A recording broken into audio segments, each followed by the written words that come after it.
Father, thanks for the opportunity we have to get together this morning. Thanks for Christmas, because it really does give us this opportunity to rejoice in, we have so many things that we count as blessings in our life, but God, it is true, the best gift that we have is your Son, Jesus. And thanks for giving us this season every year to stop and pause and reorient ourselves around that reality and that truth. And I ask, Father, that as we walk through this Christmas story, this not often told part of this Christmas story this morning, that it really would be an opportunity for us to be encouraged where you want to encourage us, and to challenge us where we need to be challenged, Lord, because we want to come and not just sing a bunch of Christmas songs, but we want our lives continually to have your Holy Spirit shape us to be the men and women that you desire for us to be. So we ask that you'd be our guide this morning. In Jesus' name we always pray. Amen. All right, glad you guys are here. Like I said in my prayer, we're going to be doing, this morning, we're going to be looking at this passage in the book of Matthew, chapter 2, verses 13 through 23. If you have your smartphones or your Bibles, you can pull them out and follow along here. If you don't have either of those, it's in your notes. If you don't have a notes from the bulletin, you can run out and grab one. That'll help you follow along also. They're right out in front in the lobby there. So here's the thing about this story. It's kind of a bummer that we're doing this on the last of our Christmas series, because it's the hardest part of the narrative about Jesus' life. And so for those of you that know, in our Bibles, there's 4 books about the life of Jesus. And the book of Luke focuses primarily on Mary and her story and her involvement in Jesus' birth. And then in the book of Matthew, Matthew primarily focuses on Joseph and his part in Mary and the baby's life. And we're going to be looking at the very end part of that narrative today. And here's the thing about it. It really presents us, if you look in your notes at the title, it presents us with a grand opportunity, as hard as this story is, to really answer this great question. Because a lot of people go, you'll hear a pastor go, who would like to invite Jesus into their life? You'll hear that invitation sometimes throughout your Christian life. And this passage, I think, gives us a beautiful opportunity to look at what does it really look like to welcome Jesus into our life. I mean, if what Christmas says is true, that Jesus is the great gift to us, what does it look like for you and I to receive it? And this passage gives us a grand opportunity to think through what that looks like in our life. So Joseph, he does a great job in the story. He's the main feature, the main character in here. Matthew highlights his leadership role in the family, his role of protecting, providing for Mary and Joseph. And then there's an antagonist in the story, Herod, who we'll spend some time talking about too. So I told you in your notes we're going to start in verse 13, but I just want to give you just a little bit of background, because Dan did talk about the wise men last week. So just to give you a little context for what's happening here, Jesus is born, he's in Bethlehem, and the wise men are going to go back to their country that they came from. Remember, when the wise men, Dan talked about this last week, the wise men from the east come, and of course they stop in the capital city. The religious, political, leaders are all there, and the wise guys say, hey, we're here to worship a king. And the king, who is the king at that time, Herod, kind of scratches his head and he goes, a king? Born in my kingdom? And he says to the wise guys, he says, hey, when you go find this king, how about you come back and let me know who he is and where he is, right? And so the narrative picks up in verse 12 of chapter 2, says, but God warned them, the Magi, the wise men, in a dream not to go back to Herod. Yeah, no kidding, right? Don't do it. So they returned to their country on a different road. And verse 13 tells us this: when they had gone, an angel of the Lord appeared to Joseph in a dream. back-to-back stories of an angel giving direction to people in dreams. This is not, this is not at all uncommon for their world that they lived in, that God would give direction through a vision or through an angel. And people very oftentimes recognized it for exactly what it was and responded. I just want to say this really quickly. I don't know if any of you are like this, but any of you wake up in the morning, and especially if you're married, you look over at your spouse and you go, I had the craziest dream. And I know people that write down their dreams and keep track of what their dreams are. If you're like me, if I followed my dreams, my life would be a total disaster if I used my dreams to divine what God wanted me to do. And see, here is a really good news for you and I. We don't have to rely on dreams to understand what God's will and desire is for our lives. Now, this is what the book of Hebrews tells us, that in these last days, God has spoken to us through His Son. See, if you want to know what life looks like, if you want to know what it looks like to follow God, this is why the Bible is such a gift to us. You don't have to beg God for revelation about what to do in your life. The Scripture is that golden gift that God's given us to understand who He is, what He's done for us, and what does it look like for me to live a life that honors Him. Man, what an amazing gift we have. So in Joseph's life, it's interesting because an angel will come to him 4 times in his life. And every single time, Joseph he's Johnny on the spot. He doesn't question, he doesn't meander, he listens to God's clear direction in his life, and boom, he responds. We'll talk about how amazing that is in just a minute, considering some of the things that he's asked to do. So the angel says to him, "Get up," he said. "Take the child and his mother and escape to Egypt. Stay there until I tell you, for Herod's going to search for the child to kill him." Now, if you read this in English, it sounds like, hey, in the middle of his dream, get up. In the Greek, it's like, get up! Get up! The angel's saying to him, you are in imminent danger. Go, go, go, go, go. And notice, Joseph, what does it say? Joseph gets up. When does he leave? 2 days later, 3 days later, a week later. Let me go say goodbye to my friends and family. And remember, nobody travels at nighttime in their world, especially to a foreign country. And what does this guy do? I'm on it.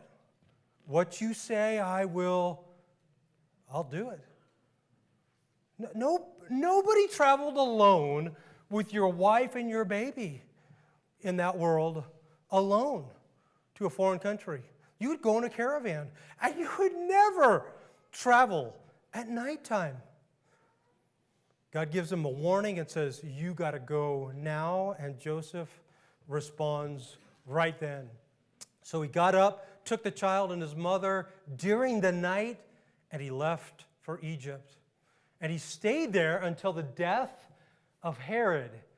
And so was fulfilled what the Lord had said through the prophet. Out of Egypt I will call my son. Now, one of the interesting things about this is there's over and over again in the book of Matthew, there's references to the Old Testament. And it's almost like Matthew is saying to the people, if you want to know whether or not Jesus is he really the legitimate person that you should expect? Because people wondered, how do we know if Jesus is really a king? How do we know if Jesus is really the legit guy? And Matthew says to the people, this is essentially why he writes his book. It's to tell people and remind them what the Old Testament prophets told you, what our forefathers told you should expect is exactly who this guy is. He does exactly what was foretold he would do, and where he would be from, and how he would do it. Leave no doubt. And see, if Matthew has an agenda in his book that's unique to him, it's this. It's to tell people To answer your question, is he the legit king? Absolutely. Look at the Old Testament. So in here, 3 different times, just in these short verses that we read, 3 times, Matthew's going to say, look at what the Old Testament says. And you can see that Jesus is that legit guy. The book of Matthew quotes the Old Testament talking about the life of Jesus 96 times. Do you think he cared about helping people know, is he really the guy? Absolutely. He didn't want to leave any question. He wanted, if you're going to build your life on this guy, you better know that he's got the credentials, that he's the legit guy. And Matthew works very hard to a Jewish audience to convince them of this. Now, if you don't know the story well, the other thing that Matthew does a great job of is saying, there were pictures of what what he'll be like, what his life will be like if you read and take the Old Testament seriously. And so in the Old Testament, there was nobody that the people looked up to more than that great leader in the Old Testament, Moses. And so Matthew does this job of saying, here's what do you remember these things about Moses?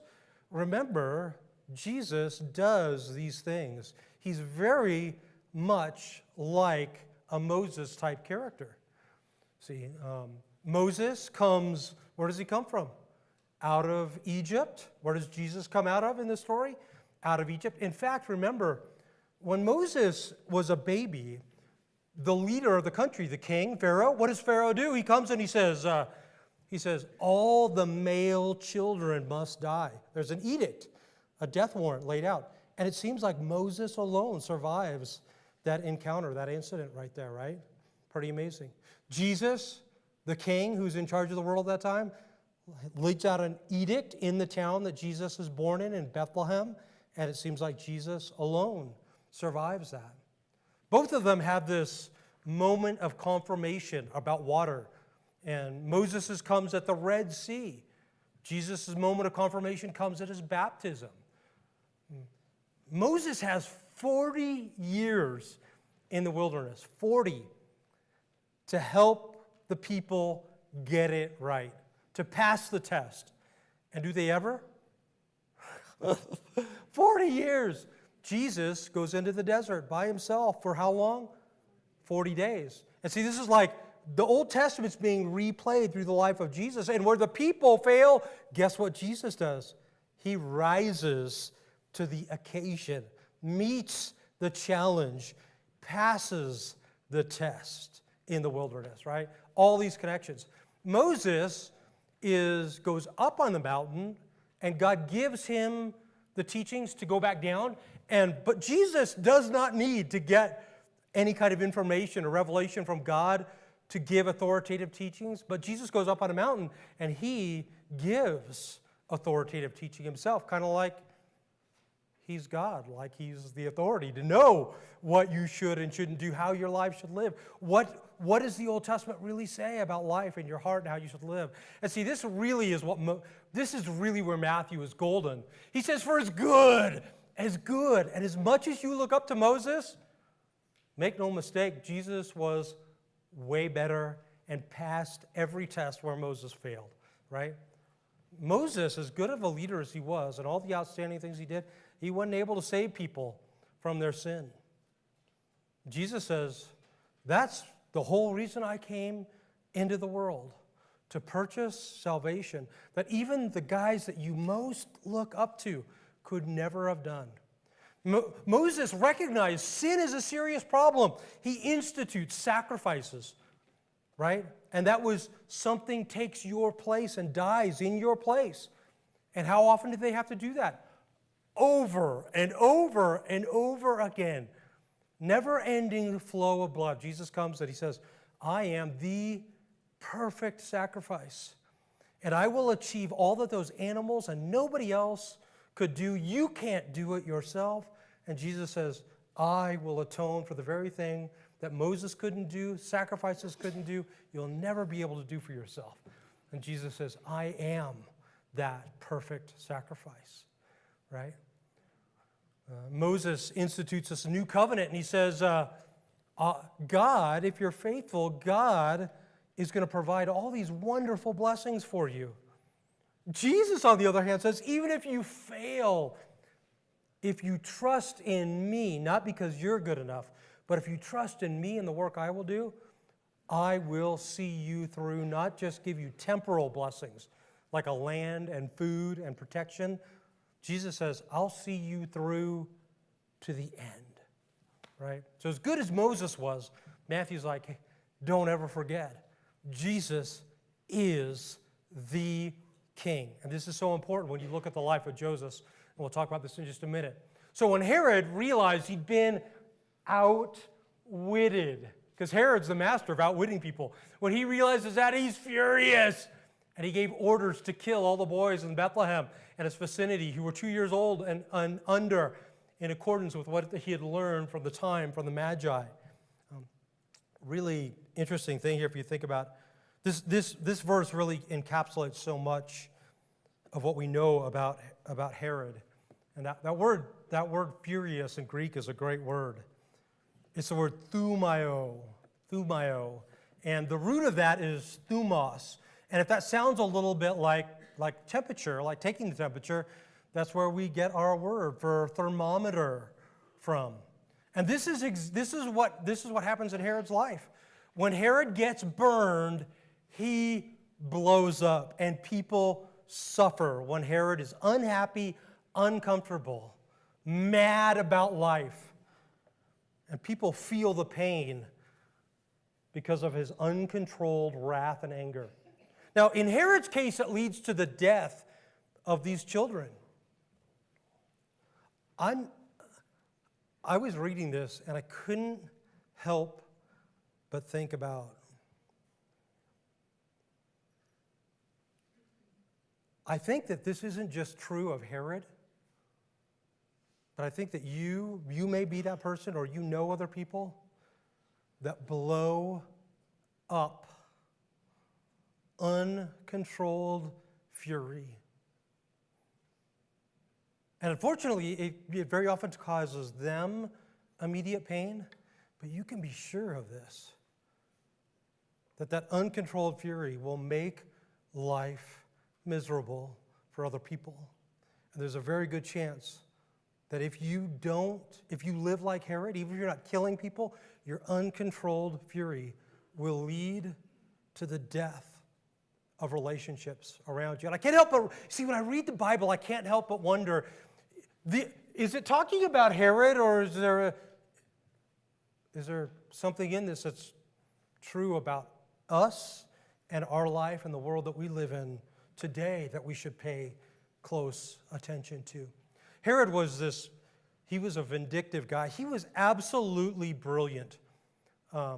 As a builder, if you go to Israel today, you can't go anywhere without seeing how incredible of an engineer, vision, and orchestrator of amazing projects this guy was. Anybody who's been to Israel today knows that you can see his fortresses, his harbors, his amphitheaters, his incredible projects. He probably, at the time when he was alive, was the single most prolific builder in the world. And just to give you a little hint, next year in September, our church is going to go to Israel. And I'll tell you guys more about that next week, about our church trip to Israel. And you'll get to see a lot of these things and places. Probably Herod killed, when he orchestrated this event in Bethlehem, based on what we know about the population of Bethlehem, probably between 10 and 30 babies, infants, were killed during this time. See, Herod was not only brilliant, but he was absolutely brutal. If you know anything about Herod, he was so paranoid about life and about his power. He had 8 wives, but his favorite wife he killed. Several of his own children he killed. 30 people within the extended royal family he killed, all because he was afraid that they somehow were a threat to him. How crazy do you have to be? How paranoid do you have to be to think that you have to take care of infants that may be a threat to you in the future? He was just so maniacal. Here's the thing. Do you anybody ever see anybody ever go to a children's Christmas pageant? Anybody in here ever go to a Christmas pageant, a kid's Christmas pageant, and they show this? They show this. And now is the time, children, where this crazy guy Herod sends his soldiers to kill innocent babies. Anybody ever see that at a children's pageant? How about the great movie? How many of you have seen Charlie Brown's Christmas special? It's a great movie. So many cool scenes in there. How many of you ever? It's like he forgot. See, we don't talk about this part of the story because it's not pretty. You know, we pull out the nativity theme every year, and it goes in this big box. And I'm always wondering, looking at the bottom after we set everything up, where's Herod and his soldiers with their knives? See, it's part of the Christmas story, a very real part of the Christmas story. And I'll tell you why it's so important. Because from the beginning of time, go back and read Genesis chapter 1. Satan will do everything in his power. And he loves it when he doesn't even have to work, because we'll do the work ourselves to destroy the good gifts that God intended for the world. See, it's nothing new. And when God sends the greatest gift into the world, why would you not expect there to be opposition to it? Why would you not expect that there's going to be a hiccup or someone's going to do their best to destroy the good thing that God brought into the world? This is why Jesus says about Satan, he says, the thief comes only to kill, steal, and destroy. So we shouldn't be surprised when we read this, because it's a good reminder of the spiritual opposition to the very good things, the best things, the Christmas gift that God intended for our lives. That Satan is intent on ruining it. And because of our own sin, very oftentimes we're happy just to play the part ourselves of destroying the very good thing that God intended for our lives. We'll talk more about Herod in just a minute here, but when that was said through the prophet Jeremiah was fulfilled, a voice is heard in Ramah weeping, great mourning, Rachel weeping for her children, refusing to be comforted because they are no more. See, I think that in some sense, when we don't tell the whole Christmas story, we rob ourselves and our children the opportunity to know exactly what's really going on in the world. So Friday night, I'm at home, and I told my wife, because Dan has got this absolutely outstanding clip from this movie, The Nativity, to talk about Mary and Joseph and how absolutely tenuous and crazy their situation is of Mary being pregnant and Joseph not being the father, and she gets pregnant. I mean, you think about how crazy it is. The movie Nativity does a great job of showing that. It also does a great job of displaying how maniacal Herod was. So I say to my wife early in the week, I said, hey, let's watch this movie with the kids. So Friday night, movie night at our house, we're sitting down watching it, all 7 of us, and I'm sitting right next to Maverick, my 7-year-old, and I totally forgot that the movie opens up with Herod's soldiers in Bethlehem. And it's not overly graphic, but it is scary. And so I'm sitting next to my 7-year-old, and if you're like me, and probably most of you, you watch so many cop shows and movies that violence is just no big deal to you. My 7-year-old son he's sobbing and shaking, going like this, and I look at him because I'm right next to him and I can feel him on the couch, and I say to him, I'm so oblivious to it that I say to Maverick, I say, what's wrong? And he's like, what are those people doing to those babies?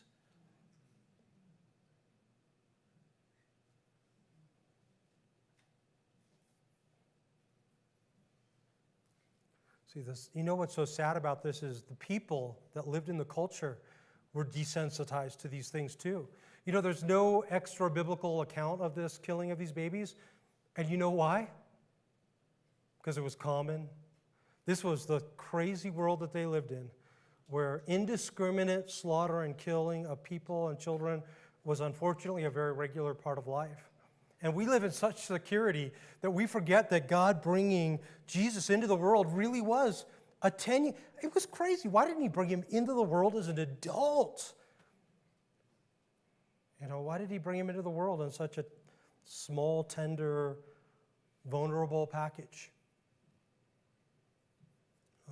See, all of these stories, talking about these stories, working through why God would do that. This is important stuff for you and I, and ultimately for our kids to understand the whole truth about the Christmas narrative and why it's so powerful and important and what's really going on in the world for God to bring in the King Jesus the way he did.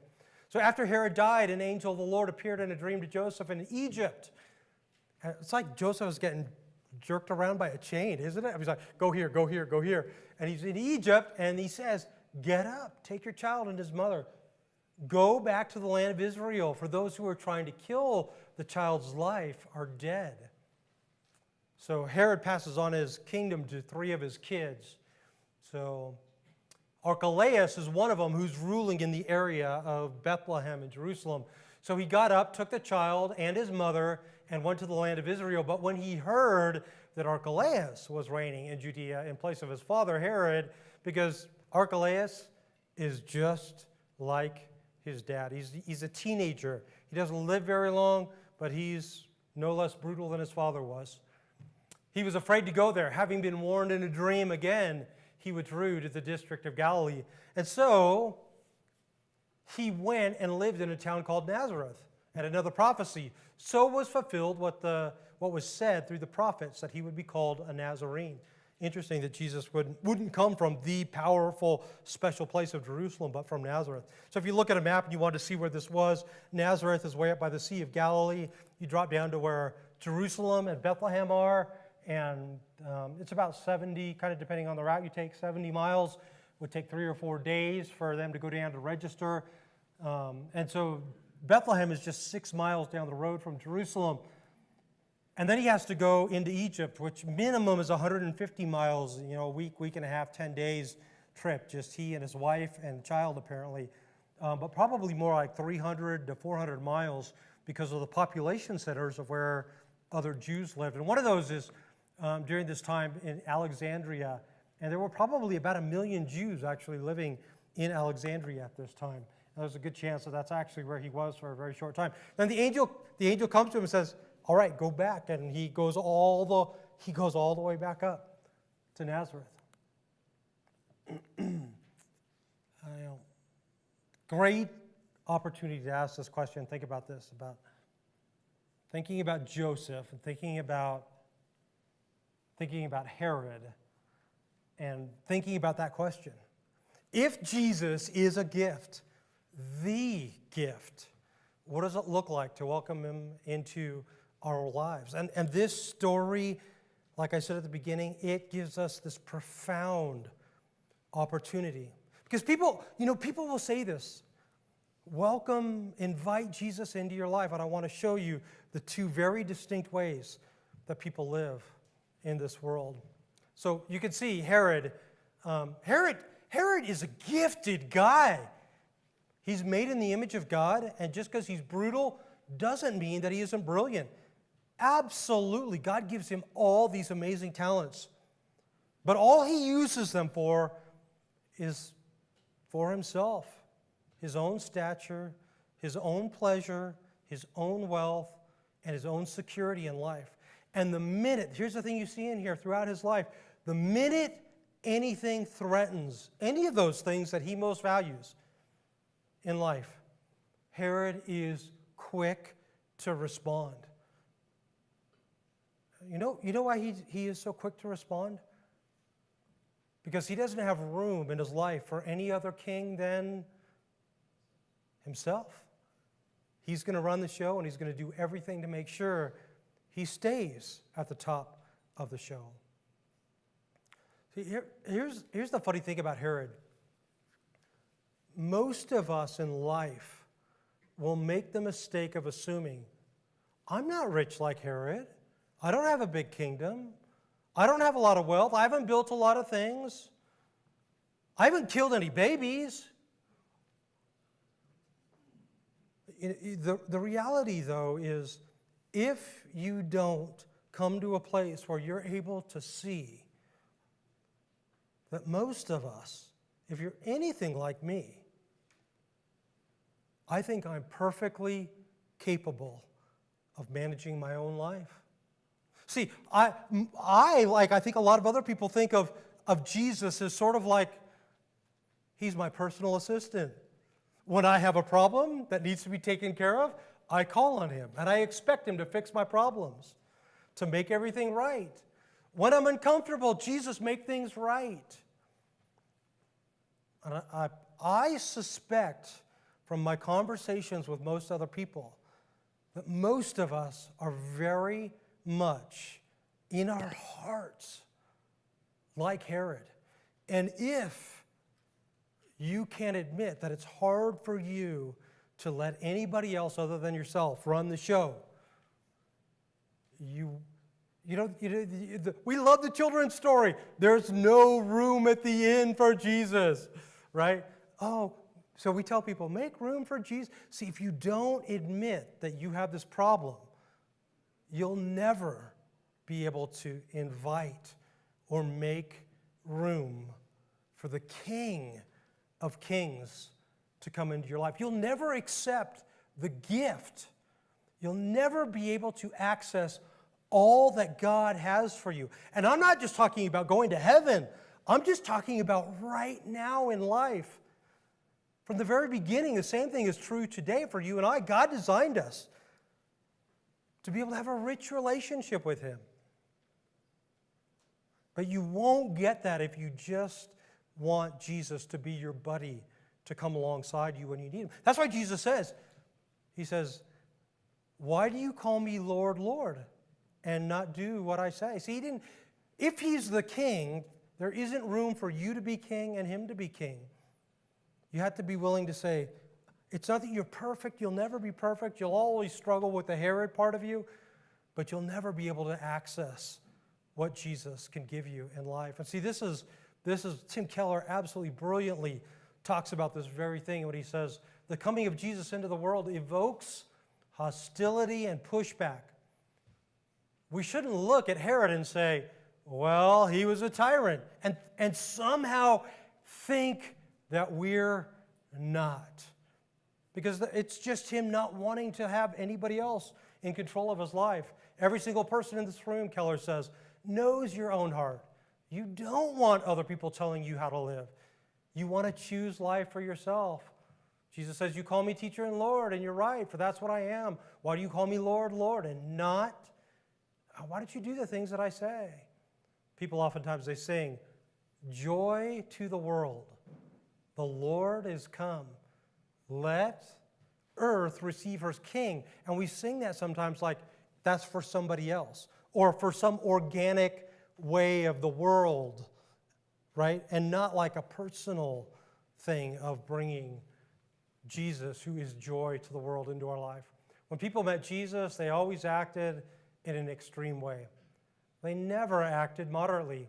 They either ran from him in terror, assaulted him in anger, or they bowed down in adoration and surrendered the things they had. They were either all for him or all against him. They were afraid of him and angry at him, or they gave him everything, and they would center their entire life around him.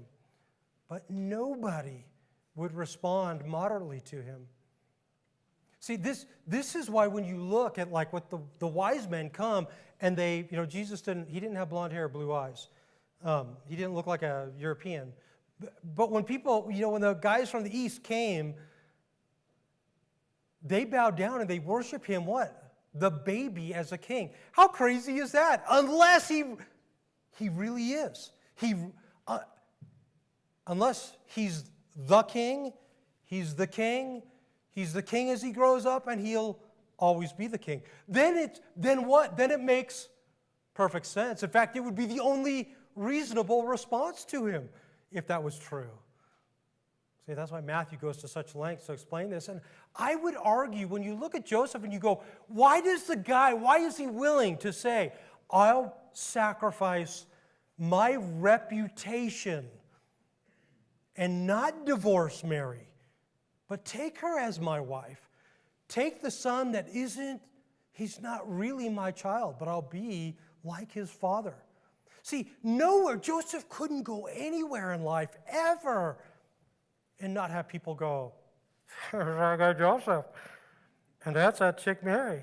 And they want us to believe that that baby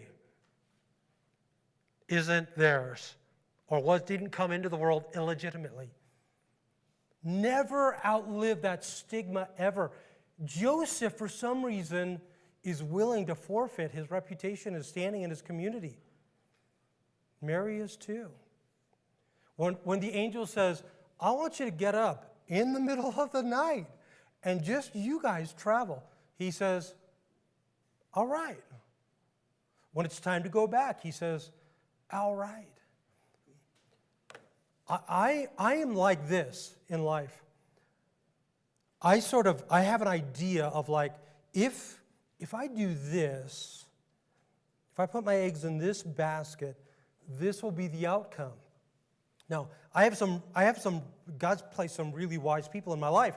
And sometimes they'll say to me, they'll go, whoa, whoa, whoa, whoa, whoa. You think this will happen if you go here. And so people they'll convince me, they'll go, that's just not a good idea. Do this instead, and this is what's going to happen. If you do this, this is what's going to happen. And you know what? Sometimes I go, you are right about that. And I'm like, I will change what I'm going to do because there's an outcome that I understand or know. Joseph, do you get this? Joseph has no idea. Where am I going to live in Egypt? Angel says, go. How are you going to pay for all of this? Where am I going to get a job? Some people go, the gold, the frankincense, the myrrh. I look at that and go, you're going to be the first person to get robbed, dude, because you're traveling alone and at night. See, he has no idea how all this is going to end up. How do you navigate life like that? Where you go, if this is what I'm supposed to do, but I don't know how this is going to work out, or maybe you're uncomfortable with how it's going to work out, I'll promise you this. You will never be able to live at peace in that place unless you know that baby, that person that grows up, that person that came before he was a baby and will be here afterwards, is the king. See, Joseph he's like a savior, a small s savior. He shepherds Jesus through difficult times to help him get to where he needs to go. And we look at him and we go, hey, nice job, Joseph.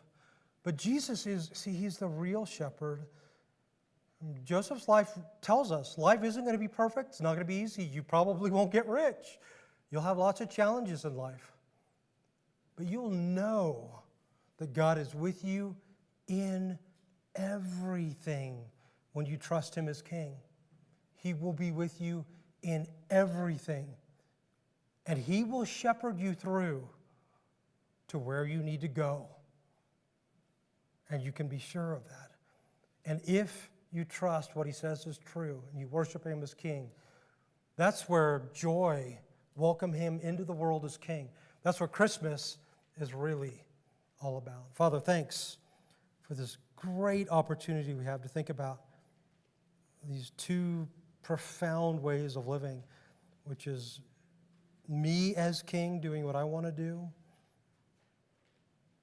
or the Joseph humility of saying, I don't know, and that's okay because I trust you. And when that happens, the gift of what Christmas is all about, the gift of you bringing your son Jesus into the world as king, is something we can genuinely, not in a false, contrived way, but genuinely celebrate.